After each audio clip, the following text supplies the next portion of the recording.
창세기 42장 7절입니다. 요셉이 보고 형들인 줄 아나 모른 체하고 엄한 소리로 그들에게 말하여 이르되 너희가 어디서 왔느냐? 그들이 이르되 곡물을 사려고 가나안에서 왔나이다. 요셉은 그의 형들을 알아보았으나 그들은 요셉을 알아보지 못하더라. 요셉이 그들에게 대하여 꾼 꿈을 생각하고 그들에게 이르되 너희는 정탐꾼들이라 이 나라의 틈을 엿보려고 왔느니라.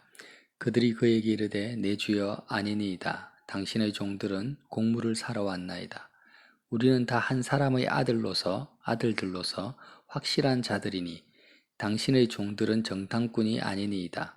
요셉이 그들에게 이르되 아니라 너희가 이 나라의 틈을 엿보러 왔느니라.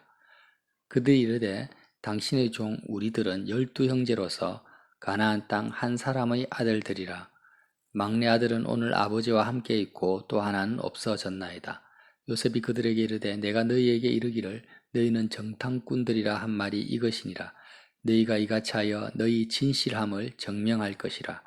바로의 생명으로 맹세하노니 너희 막내 아우가 여기 오지 아니하면 너희가 여기서 나가지 못하리라. 아멘. 오늘 말씀을 잘 묵상하면은요, 창세기가 새롭게 보일 수 있습니다. 우리는 요셉이 형제들에게 복수하는 것도 아닌데 왜 이렇게까지 힘들게 하는가? 그냥 형제들을 용서했다면 형님 내가 요셉입니다 하고 처음부터 자신의 신분을 밝히고 선대하면 될 것인데 왜 그냥 한 번도 아니고요. 정말 오랜 기간 동안 형들을 시험하는 장면들이 나옵니다. 무려요, 창세기 42장부터 45장까지 이 스토리가 기록이 돼요. 절수로 하면 134절입니다. 시편 119편만큼이나 긴, 어떻게 보면 창세기에서 어떤 스토리를 다루는 내용으로서는 가장 긴 분량을 할당하고 있죠. 창세기 전체에서. 이 참 이해가 안 된다라는 거예요. 기껏 요셉이 형들에게 분풀이하는 내용이 134절이나 기록해놨을까? 분풀이까지는 아니죠. 그런데 이제 이렇게 시험하는 내용들입니다. 왜 하나님이 창세기의 또 마지막 부분이지 않습니까? 결론적인 부분인데 그 이유가 있다라는 거죠. 자, 지금 요셉이요. 이건 하나님께서 요셉을 통해서 지금 하시는 일이에요. 자, 요셉을 통해서 뭘 하셨습니까? 전 세계에 애굽뿐만 아니라 전 세계의 가뭄이 7년 동안 왔고 그 7년 대흉년을 요셉 한 사람을 통해서 수많은 사람의 목숨을 구원하게 됩니다. 그러나 그 사건보다도 더 크게 다루는 것이 뭐냐면 12형제들의 이야기라는 거예요. 12형제들은 교회입니다. 신약적으로 말하면 교회고 야곱의 12아들이죠. 야곱은 바로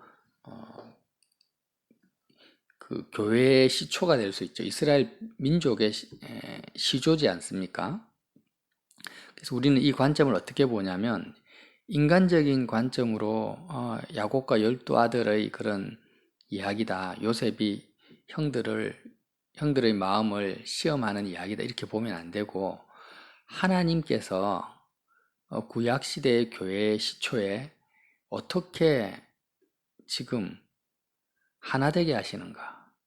교회를 하나되게 하시는 하나님의 놀라운 경륜과 복음의 이야기로 받아들여야 됩니다. 지금 요셉이 형제들에게 뭐라고 합니까? 당신들이 정탐꾼이다 이렇게 말합니다. 정탐꾼이라는 것은 스파이다, 거짓말장이다, 사기꾼이다 뭐 이런 내용들과 비슷한 거죠. 그러니까 정탐꾼은 사형에 처해버립니다. 그런데 형들은 뭐라고 합니까? 우리는 정탐꾼이 아닙니다. 11절 보면 우리는 다 한 사람의 아들들이라는 거예요. 형들이 자신의 정체성을 어떻게 밝히냐면 나는 정탐꾼이 아니라 모두가 다 한 사람의 아들이다. 13절에도 가나안 땅 한 사람의 아들들이다. 성경 지금 12아들의 이야기가 시작되고 나서 처음으로 형제들이 한 마음이 된 거예요. 자신의 정체성에 대해서 이렇게 밝히는 것입니다. 야곱의 가정이 얼마나 콩가루 집안인지를 우리는 계속 들어 알고 있습니다. 4명의 그 어머니 밑에서 배다른 형제들이 다 태어났고 얼마나 시기질투하고 심지어는 요셉을 자기 동생을 시기질투해서 인신매매에 팔아버리고 죽이는 그런 잔혹한 집안이지 않습니까? 아버지의 첩을 강간하고 간통하고 세계를 정복하는 것보다도 요셉의 가정이 하나 되는 것이 더 불가능합니다. 아버지와 아들이 한 마음으로 사랑하는 것은 있을 수가 없는 일입니다. 이것은 사람의 마음을 정복하는 것이 성을 정복하는 것보다 더 힘들다고 하잖아요. 그런데 지금 그 일이 있을 수 없는 불가능한 일들이 이루어지는데 그것이 바로 창세기 42장부터 45장까지의 내용이라는 거예요. 지금 계속 반복되는 내용이 뭐냐면요. 42장 31절에서 나와요. 어떤 말을 또 합니까? 요셉의 형들이 가나안 땅으로 돌아와서 야곱에게 설명을 할 때도 우리가 그에게 이르되 우리는 확실한 자들이요. 확실한 자들이라는 게 뭐예요? 42장 10절에도 요셉 앞에서 우리는 확실한 자들이라는 거예요. 자신이 누구인지, 나는 누구인지에 대한 그 확실함을 말하는 거예요. 우리는 확실한 자들이다. 뭐가 확실하냐? 정탐꾼이 아니다. 우리는 한 아버지의 아들이다. 나는 12형제로서 그러니까 나는 나 개인으로 하나님 아버지 앞에 나 개인으로만 존재하는 것이 아니라 나 혼자서는 나의 정체성을 나는 누구인지에 대한 부분을 증명할 수가 없는 거예요. 정탐꾼이 아니라는 것을. 누가 있어야 됩니까? 12형제가 있어야 되고 또 야곱이 있어야만 되는 것입니다. 왜? 한 아버지 밑에서의 12형제라는 것을 지금 한 사람이 아니라 10명이 갔잖아요. 9명입니까? 갔는데 정탐꾼이라 하니까 아니야, 우리는 다 같은 한 아버지 밑에서의 아들이야 라는 것이 자신의 정체성이기 때문에 이제 뭘 밝혀야 되냐면 한 아버지 밑에서의 형제라는 사실을 밝혀야만이 자신이 확실히 정탐꾼이 아니라는 것을 드러낸다라는 거예요. 자, 이 내용을요, 지금 구약의 교회의 시초라는 거예요. 이게 신약적으로 말하면 너가 지금 구원을 받았냐? 너는 세상에 속했냐? 하늘에 속했냐? 너는 하나님의 자녀냐? 마귀의 자식이냐? 너가 정탐꾼이 아니냐? 하나님 나라에? 그럼 너의 정체성을 너가 어떻게 증명하고 밝힐 거냐라는 거예요. 이 이야기를 말하는 것입니다. 어떻게 우리는 밝힙니까? 예수 그리스도로 말미암아 내가 하나님의 자녀 되었다라는 그 확실한 구원의 확실성을 어떻게 밝히냐라는 거예요. 나 혼자서는 밝힐 수가 없습니다. 이 말씀을요, 요한 1서에서 밝히고 있는 거예요. 그래서 요한 1서의 내용, 그 예수님으로부터 가장 많은 사랑을 받은 사도 요한이지 않습니까?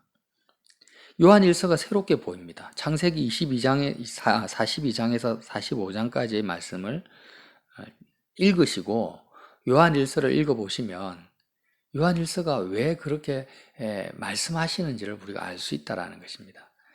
나중에 유다가 이제 야곱에게 말하고 있잖아요. 유다가 야곱에게 말하는 그 유다의 고백 자체가 복음이죠. 43장 8절에 보면 유다가 그의 아버지 이스라엘에게 이르되 저 아이를 나와 함께 보내시면 우리가 곧 가리니 그러면 우리와 아버지와 우리 어린 아이들이 다 살고 죽지 아니하리이다. 예수님이 성부 아버지에게 내가 가겠다. 이 땅으로 하늘 보좌를 버리고 가시겠다고 말씀하셨단 말이에요. 자원함으로. 유다가 마치 아버지 야곱에게 내가 애굽으로 가겠다. 내가 가서 가면 이 베냐민을 데리고 가면 당신이 가장 사랑하는 아들 이 베냐민이 가면 다 우리가 베냐민뿐만 아니라 모두가 다 살 것이다. 하나의 그 운명 공동체로, 생명 공동체로 묶어버린 거예요. 예수님이 하늘 보좌를 버리시고 이 땅에 오실 때 나 개인뿐만이 아니라 나를 성부, 성자, 성령 하나님과 그리고 구원받는 모든 교회의 형제들과 하나의 생명 공동체로 구원의 방주에 태워서 묶어서 우리를 구원하셨다라는 것입니다. 그러면서 유다가 뭐라고 하냐면 내가 그를 위하여 담보가 되오리니. 지금 베냐민 가장 사랑하는 아들이잖아요. 그래서 우리를 위해서 예수님이 맏형이잖아요. 첫 열매이십니다. 그 주님이 나를 위해서 제물이 되신 거예요. 담보가 되셔서 아버지께서 내 손에서 그를 찾으소서. 만약 내가 그를 구원하지 못하면 내 생명을 대신 취하여 주십시오. 라는 그 유다의 고백 자체가 뭘 말합니까? 전부 그냥 복음 자체, 십자가의 복음 자체를 말하고 있는 거예요. 자, 다시 정리를 하자면요. 구원이라는 것은 예수님과의 하나됨을 말합니다. 근데 이 예수님은 바로 독생자 예수님, 하나님의 아들의 영이십니다. 아들이시죠. 그래서 우리가 첫 아들, 첫 열매 되신 예수님과 내가 하나가 된다는 것은 뭡니까? 나의 정체성이 나와 하나님과의 1대1의 관계 속에서만 머무르는 것이 아니라 이 구원이라는 것은 야곱의 12 형제들이 자기가 한 아버지의 같은 피를 물려받은 아들이라는 것을 증명해야만이 자신이 확실한 자, 정탐꾼이 아닌 확실한 자로서의 신분이 증거가 드러나는 것처럼 내가 정말 주님과 하나 되었고 구원받은 하나님의 백성이라는 것을 어떻게 확실한 자임이 내가 나타나는가? 바로 함께 구원받은 교회 안에서 그것이 드러난다라는 거예요. 어떻게요? 형제들과 사랑함을 통해서. 형제를 사랑한다라는 것은 그냥 인간적으로 내가 사랑하는 것을 말하는 것이 아닙니다. 모든 것이 예수 그리스도로 말미암아서 시작되는 것이고 그리스도로 말미암은 그 구원의 확실성이 교회 안에서 형제의 사랑으로 나타난다라는 거죠. 그래서 예수님이 하나님 사랑과 이웃 사랑은 같은 것이다. 이것이 다른 것이 아니라는 거예요. 나의 죽고 삶이, 야고보 형제들이 죽고 삶이 어디서 이제 결정되어진다라는 거예요. 여태까지는 정말 서로 미워하고 시기질투하고 싸우고 죽일 듯이 살았지만 그러나 이제 그들이 살려면 이제 그들이 구원을 받으려면 한 아버지의 아들임을 증명해야만 되는 거예요. 요한 1서 말씀을 한번 이 관점으로 한번 읽어보자는 거예요. 요한 1서 1장 1절에서 4절의 첫 시작은 뭐라고 합니까? 태초부터 있는 생명의 말씀에 관하여는 우리에게 들은 바요, 눈으로 본 바요, 자세히 보고 우리 손으로 만진 바라. 예수님이죠. 예. 우리의 형제 되신 예수님입니다. 하나님의 아들이라는 거죠. 우리를 하나님 아들 삼으시기 위해서 이 땅에 오시죠. 이 땅 오셨는데 이 생명이 나타난 바가 된지라. 이 예수님의 생명이 어떻게 나타났어요? 이 영원한 생명을 우리가 보았고 정언하여 너희에게 전하노니 이는 아버지와 함께 계시다가 우리에게 나타나신 바 된 이시니라. 아버지와 함께 계시다가 우리에게 나타나셨어요. 형제들이 지금 감옥에 시므온이 갇혀 있습니다. 근데 옥에 갇혀 있는 이 시므온을 구하기 위해서 형제들은 반드시 애굽으로 다시 나타나요. 요셉의 그 눈앞에 나타나야만 되는 거예요. 자신의 생명을 담보로 해서.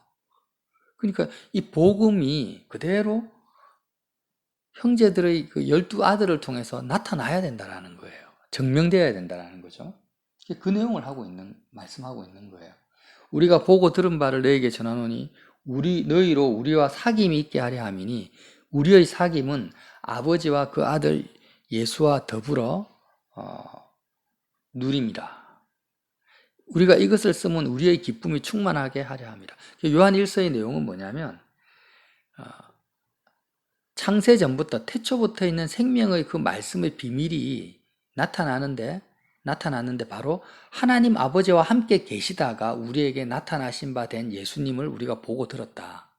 근데 예수님이 이렇게 나타난 이유가 뭐냐?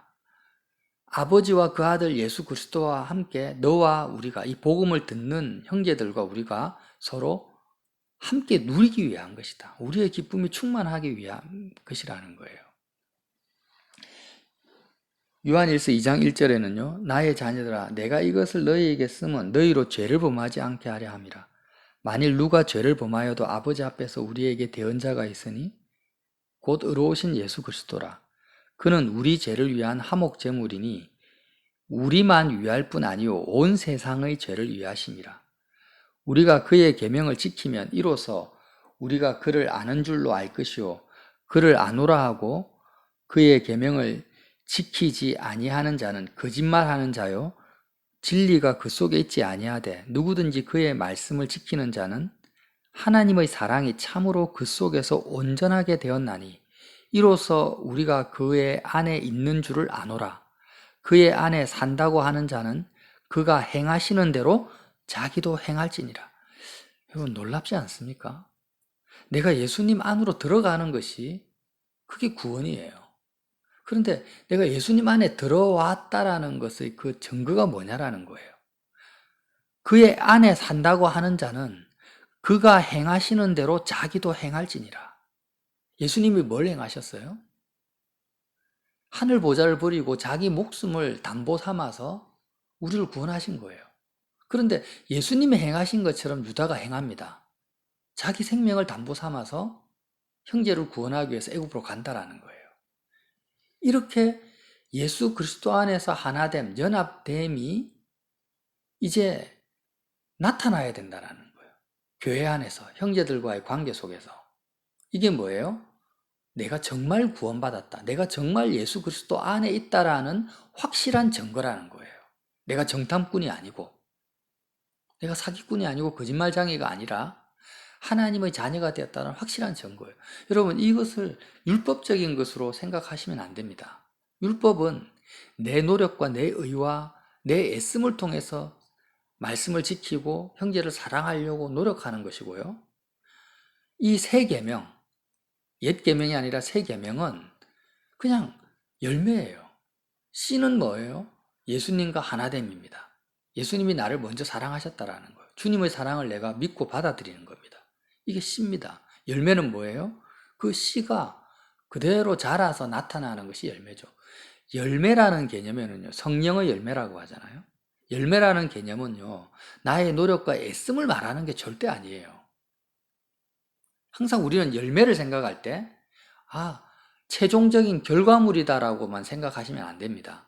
열매의 개념은 뭐냐면 자연스럽게 나도 모르게 생겨나는 결과물이라는 거예요. 나도 모르게. 나의 노력과 상관없이, 애씀과 상관없이 저절로 생명의 열매라는 것입니다. 생명의 결과물. 생명과 율법은 다르죠. 그래서 구원의 열매는 어디에서 드러납니까? 바로 예수를 믿는 같은 형제들과의 관계 속에서 드러나는 거예요. 이전에 야곱의 아들들은 서로 미워하고 시기질투하고 죽이려고 했습니다. 왜냐하면 그들 속에서는 말씀이 없었거든요. 아브라함이 만났던 하나님을 그들은 만나지 못했습니다. 정말 아브라함의 믿음을 가졌다면 그들은 서로 사랑했을 것인데 신약적으로 말하면 복음을 몰랐던 거예요. 복음이 아니고서는 영원히 하나 될 수가 없는 거죠. 예수님을 인격적으로 누리지 못했던 것입니다. 그냥 지식적으로만 알고 있었던 거예요. 그런데 이제 그들이 많은 연단을 통해서 주님을 만났고 주님과 연합하는 길 가운데 들어선 것입니다. 그러면 정말 너가 확실한 자냐? 정탐꾼이 아니고 야고보의 그 다 한 아버지의 아들임을 어떻게 증명할 것이냐? 내 형제임을. 바로 내 목숨까지도 내어줄 정도로 형제를 사랑하는 열매가 나타난다는 거예요. 지금 그 말씀을 요한 1서에서 계속하고 있는 것입니다. 요한일서 3장에도 말씀하시죠. 3장 9절에 하나님께로부터 난 자마다 죄를 짓지 아니하나니. 이 죄라는 것은 뭐 많은 죄가 있겠지만 바로 야곱의 형제들과 같은 죄를 말하는 것입니다. 이는 하나님의 씨가 그 속에 거하며, 하나님의 씨는 바로 예수님이죠. 그도 범죄하지 못하는 것은 하나님께로부터 났습니다. 모두가 다 한 아버지의 아들이기 때문이라는 거예요. 이러므로 하나님의 자녀들과 마귀의 자녀들이 드러나나니 무릇 의를 행하지 아니하는 자나 또는 그 형제를 사랑하지 아니하는 자는 하나님께 속하지 아니하니라. 정탐꾼이라는 거죠. 우리는 서로 사랑할지니 이는 너희가 처음부터 들은 소식이라. 가인과 같이 하지 마라. 가인은 아벨을 죽였습니다. 요한일서 3장 13절에도 형제들아 세상이 너희를 미워하여도 이상히 여기지 말라. 우리는 형제를 사랑함으로 사망에서 옮겨 생명으로 들어간 줄을 알거니와 사랑하지 아니하는 자는 사망에 머물러 있느니라. 그 형제를 미워하는 자마다 살인하는 자니 살인하는 자마다 영생이 그 속에 거하지 아니하는 것을 너희가 아는 바라. 그가 우리를 위하여 목숨을 버리셨으니 우리가 이로써 사랑을 알고 우리도 형제들을 위하여 목숨을 버리는 것이 마땅하니라. 누가 이 세상의 재물을 가지고도 형제의 궁핍함을 보고도 도와줄 마음을 닫으면 하나님의 사랑이 어찌 그 속에 거하겠느냐.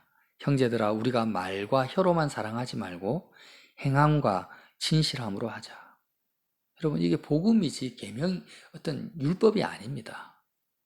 그래서 우리는요 왜 하나님께서 교회 형제들의 모임이 교회인데요. 이 교회가 왜 소중합니까? 교회 안에서 모이는 그 초대교회를 생각해 보면 헬라인, 이방인, 종과 자유인 많은 신분과 문화와 언어와 민족이 다른 형제들이 모였어요. 도저히 하나 될 수 없고 사랑할 수 없습니다. 그러나 그 속에서 목숨까지 내어주는 뜨거운 사랑이 이루어지는 거예요. 그것도 단시간 내에 즉시로 이루어져 버리는 거예요. 이게 복음의 능력이고 열매인데 이러한 사랑을 서로 간에 경험하는 것을 통해서 서로가 뭘 확신합니까? 구원을 확신하는 거예요. 아, 내가 정말 만유의 아버지 대신 하나님 아버지의 아들과 딸이 되었구나. 내가 하나님 한 아버지, 한 형제가 예수 그리스도로 말미암아 되지 않았다면 내가 어떻게 저들을 용납하고 사랑하며 이러한 사랑이 내 속에서 불같이 불타오를 수 있을까? 이것은 나로부터 온 것이 아니다. 내가 애씀과 노력으로 된 것이 아니다. 이건 불가능한 일이라는 거예요.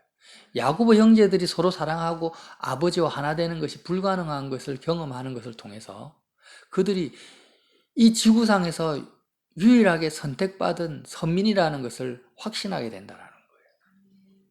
우리가 그것을 교회 안에서 경험하고 확신하는 것입니다. 그래서 우리의 구원이라는 것은요, 예수님과 1대1의 관계 속에서 시작하지만 이 구원의 완성이라는 것은 1대1의 관계가 아니라 형제들과의 교회 안에서 완성되어진다는 것입니다. 이게 복음의 비밀이에요. 놀랍지 않습니까? 이 내용을 창세기 42장, 43장, 44장, 45장, 134절을 통해서 주님이 우리에게 말씀하시는 것입니다. 단지 요셉이 그냥 형제들 시험한다, 골탕 먹인다, 한번 반성해 보라고 이렇게 한다. 인간적으로 형제들이 서로 사랑하는 게 참 감동적이다. 이런 히스토리의 내용만이 아니라는 것입니다. 결코 그게 아니죠. 그래서 요한일서 말씀을 조금만 더 읽어볼게요. 요한일서 4장 7절에 사랑하는 자들아 우리가 서로 사랑하자. 사랑은 하나님께 속한 것이니 사랑하는 자마다 다 하나님으로부터 한 아버지죠. 하나님으로부터 나서 하나님을 알고 사랑하지 아니하는 자는 하나님을 알지 못하나니 이는 하나님은 사랑이심이라. 하나님의 사랑이 우리에게 이렇게 나타난 바 되었으니 하나님이 자기 독생자를 세상에 보내심은 그로 말미암아 우리를 살리려 하심이라. 사랑은 여기 있으니 우리가 하나님을 사랑한 것이 아니요 하나님이 우리를 사랑하셨다라는 것입니다. 그래서 사랑하는 자들아 하나님이 이같이 우리를 사랑하셨은즉 우리도 서로 사랑하는 것이 마땅하도다. 어느 때나 하나님을 본 사람이 없으되 만일 우리가 서로 사랑하면 하나님이 우리 안에 거하시고 그의 사랑이 우리 안에 온전히 이루어지느니라. 그의 성령을 우리에게 주심으로 우리가 그 안에 거하고 그가 우리 안에 거하시는 줄 아느니라. 자, 역시 사도 요한도 교회를 말하고 있습니다. 어느 때나 보이지 않는 하나님을 본 사람이 없어요. 그런데 언제 이방인들이 세상이 하나님을 보게 됩니까? 사랑할 수 없는 우리가 서로 사랑하는 것을 통해서. 하나님이 우리 안에 거하시는데 하나님의 사랑이 언제 우리 안에 온전히 이루어집니까? 우리가 하나님 그 복음을 듣고 아버지의 사랑, 독생자를 십자가에 못 박을 정도로 나를 사랑하시는 그 하나님의 사랑을 우리가 경험하고 체험했습니다. 첫사랑이에요. 그런데 그것은 말 그대로 시작에 불과한다라는 거예요. 하나님의 사랑이 정말 온전히 이루어지는 시점은요, 나와 하나님과의 관계가 아니에요. 1대1의 관계가 아니라 함께 구원받은 형제들을 예수님이 나를 사랑하신 것처럼 내가 그 형제를 내 목숨처럼 사랑할 때 그 시점이 뭐냐? 나에게 부어주시는 하나님의 사랑이 완성되어지는 시점이라는 거죠. 사랑의 완성이고 구원의 완성입니다. 그것이. 그래서 이 구원의 완성이라는 것은요, 나 혼자 내 안에서 이루어지는 것이 아닙니다. 누가 필요합니까? 형제가 필요하다라는 거예요. 아니, 필요하다라기보다는 하나님이 그렇게 교회로 우리를 부르셨다라는 것입니다. 12형제로 부르신 것처럼, 12제자를 부르신 것처럼. 그래서 여러분, 이 교회의 비밀이 결혼의 비밀이고, 이 복음의 비밀입니다. 너무나 아름답지 않습니까? 정말 내가 흠많고 나에게 상처 주고 나와 스타일이 같지 않은 그 형제들을 내가 어떻게 사랑할 수 있겠습니까? 불가능해요. 그런데 할 수 있다 이거예요. 예수님으로 말미암아 그리스도의 사랑이 계속 내 안에서 부음바 되어집니다.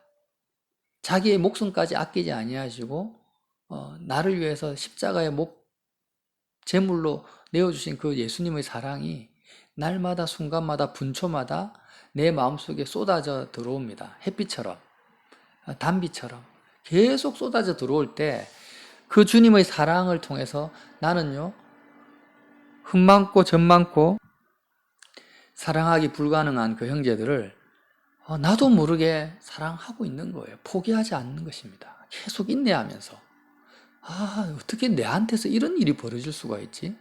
단지 그리스도의 죽음과 부활에 내가 마음에 참여했을 뿐인데 어떻게 내 안에서 이런 그리스도의 사랑이 쉬지 않고 나타날까? 구원은요, 그냥 머리 안에서 생각으로 이루어지는 것이 아니라 내 전인격을 통해서 발견되어지는 것입니다. 이게 바로 구원의 확신이죠. 요한일서 4장 19절에도 나오죠. 우리가 사랑함은 그가 먼저 우리를 사랑하셨습니다. 누구든지 하나님을 사랑하노라 하고 그 형제를 미워하면 이는 거짓말하는 자니 보는 바 그 형제를 사랑하지 아니하는 자는 보지 못하는 바 하나님을 사랑할 수 없느니라. 우리가 이 계명을 주께 받았나니 하나님을 사랑하는 자는 또한 그 형제를 사랑할지니라. 이게 새 계명입니다. 새 계명이에요. 이 옛 계명과 새 계명은 달라요. 옛 계명은 그냥 고아 가부를 도와줘라, 뭐 구제해라 이런 거죠. 근데 할 수가 없어요. 그냥 행위적인 것도 할 수 없는데 새 계명은 안 할 수가 없는 것입니다. 하나님의 사랑을 받게 되면 그냥 저절로 나타나는 열매라는 거죠.